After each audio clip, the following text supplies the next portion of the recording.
আসসালামু আলাইকুম, সবাইকে স্বাগত বগুড়া ফুড ভিলেজে। আশা করি সকলেই খুব ভালো আছেন।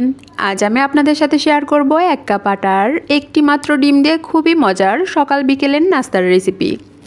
এই নাস্তা তৈরি করা একেবারেই সহজ আর খেতেও হয় ভীষণই মজার। একবার তৈরি করলে বাসার ছোট থেকে বড় সকলেই খুব খুশি হয়ে যাবে আর খুব মজা করে খাবে। মাত্র 10 মিনিটে খুব সহজেই বাচ্চাদের টিফিনেও তৈরি করে দিতে পারেন। তাহলে আর কথা না বাড়িয়ে চলে যাচ্ছি রেসিপিতে। আটার সহজ নাস্তা তৈরির জন্য প্রথমেই মিক্সিং বলে নিচ্ছি 1 কাপ পরিমাণ আটা। আপনারা চাইলে আটার পরিবর্তে ময়দাও ব্যবহার করতে পারেন।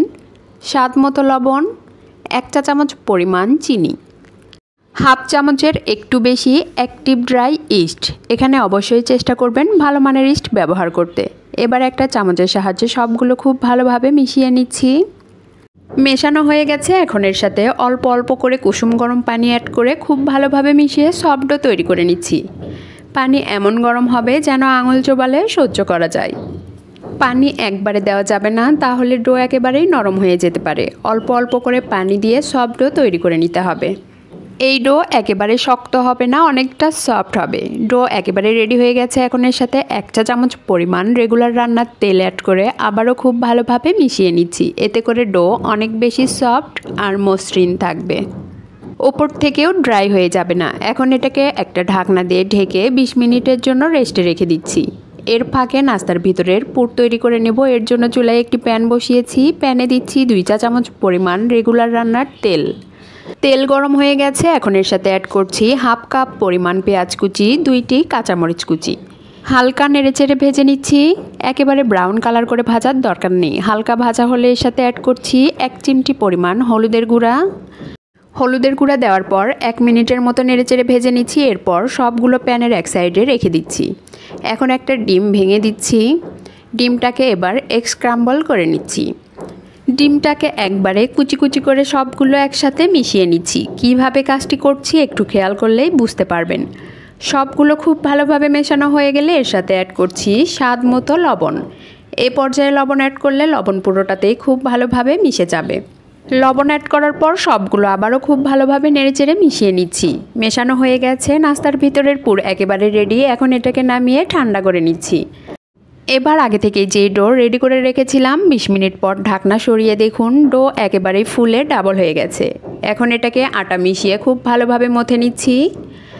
মথে নেওয়া হয়ে গেছে। যে কয়টা নাস্তা তৈরি করব সে কয়টা ভাগে ভাগ করে নিচ্ছি।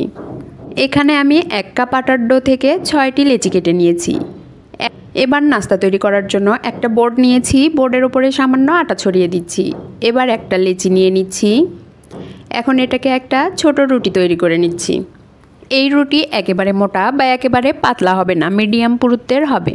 রুটি তৈরি করা হয়ে গেছে। এবার আগে থেকে রেডি করে রাখা নাস্তার পুর রুটির উপরে দিয়ে দিচ্ছি। পরিমাণ মতো পুর দেওয়ার পর রুটির এক পাশ থেকে তুলে আরেক পাশে এইভাবে মিলিয়ে সিল করে দিচ্ছি। আমি কিভাবে কাজটি করছি একটু খেয়াল করলেই বুঝতে পারবেন।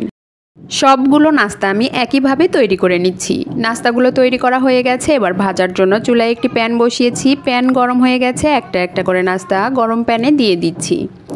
এবার একটা ঢাকনা দিয়ে ঢেকে 3 মিনিটের মতো মিডিয়াম টু লোয়ের মাঝামাঝি হিটে বেক করে নিচ্ছি। 3 মিনিট পর ঢাকনা সরিয়ে সবগুলো নাস্তা উল্টিয়ে দিচ্ছি। এরপর একইভাবে অপর পাশও 3 মিনিটের মতো মিডিয়াম টু লোয়ের মাঝামাঝি হিটে বেক করে নিচ্ছি। দুই পাশেই দেখুন নাস্তাগুলো কত সুন্দরভাবে বেক হয়েছে আর কত সুন্দর কালার এসছে। বারবার নেড়েচেড়ে উল্টে পাল্টে ভাজার পর দেখুন নাস্তাগুলো কতটা সুন্দর ফুলেছে আর কত সুন্দর কালার এসেছে। নাস্তাগুলো ভাজা হয়ে গেছে। এবার একটা একটা করে নাস্তা তুলে নিচ্ছি। এই নাস্তাগুলো দেখতে যতটা সুন্দর, খেতে ঠিক ততটাই মজার। আপনারা বাসায় অবশ্যই একবারের জন্য হলেও ট্রাই করবেন। আমার রেসিপি আপনাদের ভালো লাগলে অবশ্যই লাইক, শেয়ার, কমেন্টস করবেন আর সাবস্ক্রাইব করে আমার পাশেই থাকবেন। এবার একটা নাস্তা আমি ভেঙে দেখিয়ে দিচ্ছি কতটা মজাদার হয়েছে। আশা করি আমার রেসিপি আপনাদের সকলেরই অনেক ভালো লেগেছে। এতক্ষণ আমার সাথে থাকার জন্য সবাইকে অনেক অনেক ধন্যবাদ। আসসালামু আলাইকুম, আল্লাহ হাফেজ।